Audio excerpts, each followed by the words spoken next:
Hi, the purpose of this video is to show you how to perform a cash-in at the end of day all the way going to opening a new day.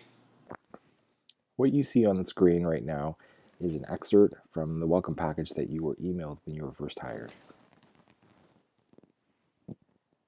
This excerpt talks about the importance of cash drops and that they must be performed at least once per hour for every hour that you're open.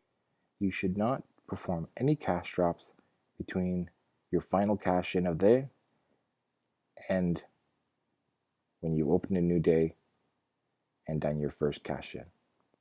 So the first step here is we're going to fill in our cash tally worksheet. So I'm going to assume that everyone knows how to get to this point where we've already filled in our back box, which is the left side, and the cash register POS, which is the right side.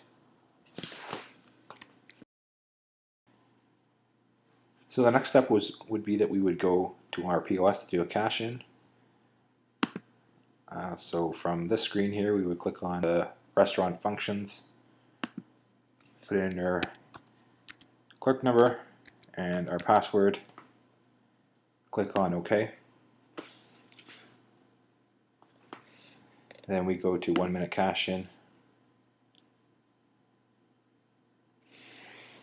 At this point, we're only going to be filling in this field which says loose currency and change fund. And the cash register side, which is the POS, is going to be the bottom number here. In this case is the 177.60. You wouldn't worry about this 929.60. That's a total of these two numbers, back box and POS together. You're just looking at this first number where it says total. You're going to be putting that in the loose currency field.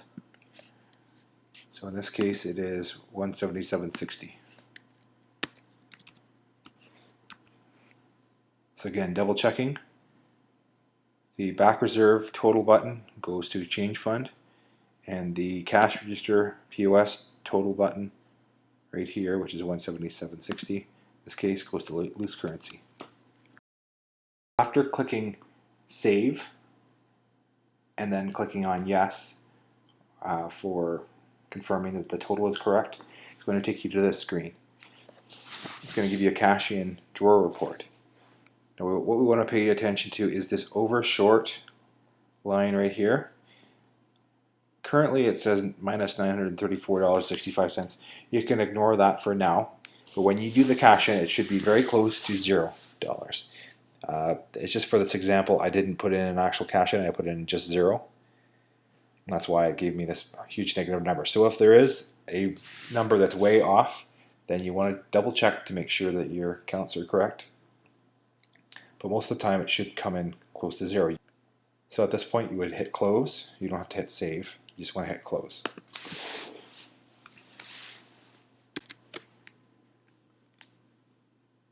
Okay, so back to the POS here. We want to click on the Windows button on the keyboard. That'll give us some active programs here. We want to go down to the bottom where it's got POS, PrepPal, Microsoft Excel. This is going to be the open cash tally worksheet.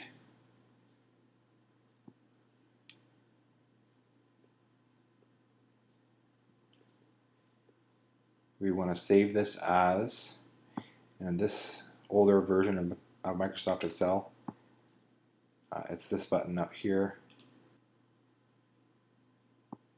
I'm going to go to save as, which is right here. Okay, so you can see the file here is named Cash Tally Worksheet in dark blue. We want to go to Dropbox. This is for the current Wharncliffe store.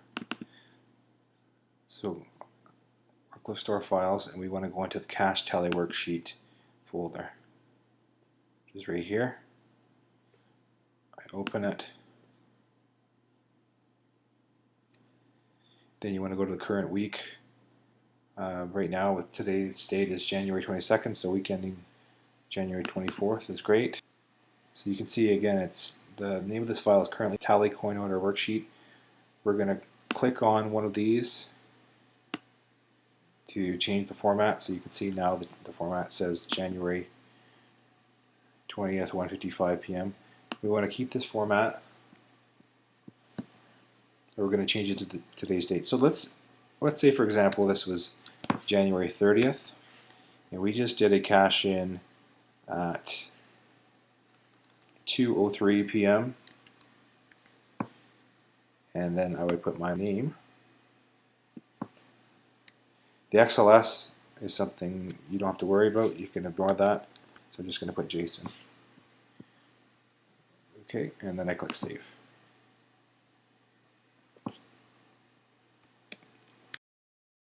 And now that this is saved to Dropbox as a different name, so January 30th is no longer the worksheet. We can now close down this file and Excel. Okay, that closed down the open file, and this X up here is going to close down Excel. You can see it'll bring us back here to the cash register. Now that was the procedure for all cash-ins in general, regardless of whether it's the middle of the day, the last cash-in of the day, or the opening cash-in of the day. Now, if this was a closing cash-in, we would do the procedure that we just followed here.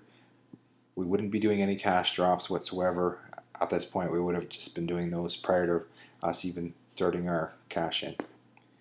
So the next step here would be go to do our end of day.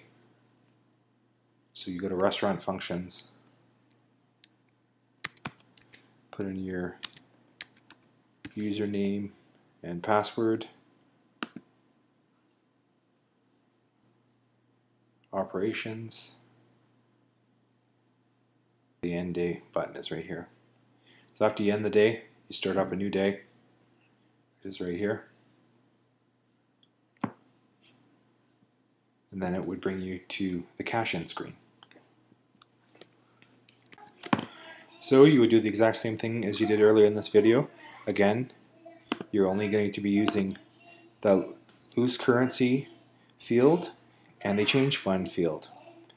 The loose currency field number is going to be coming from the total of the cash register side right here, and the change fund field is going to be filled out by the bottom of this back reserve total, which is right down here.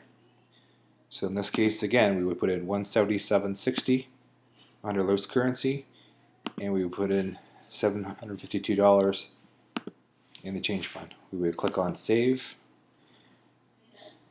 It'll give you this prompt to say, are you sure you want to save this drawer count with a total starting, whatever the total is, that it's not going to be $0, but you can click yes.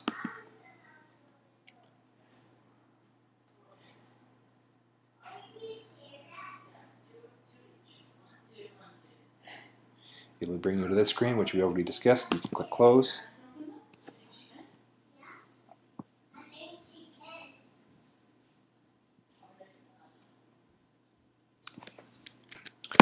And then that'll automatically bring you back to the POS.